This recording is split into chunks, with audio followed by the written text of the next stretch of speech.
If you have egg white here, what you do, add some salt, add some black pepper, and then kind of mix it up a little bit. And after that, add some milk. Not too much, a little bit. And then kind of mix it again so everything will mix in together smoothly. After that, take it, put it in microwave for probably 30 or 45 seconds. Let it cook.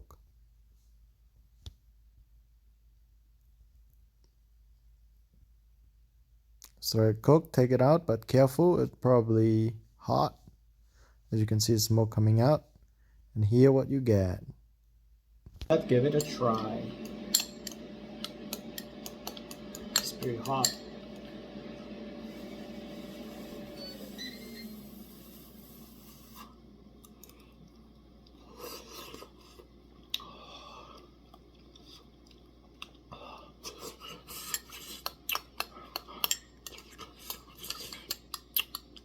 So good.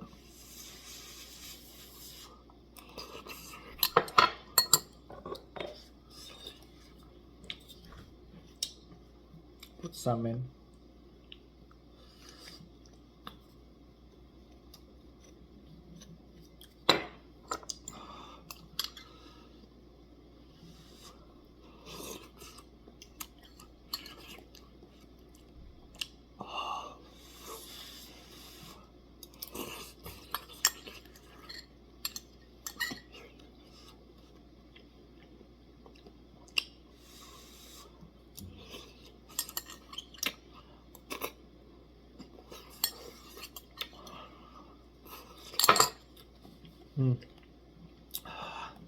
Pretty good.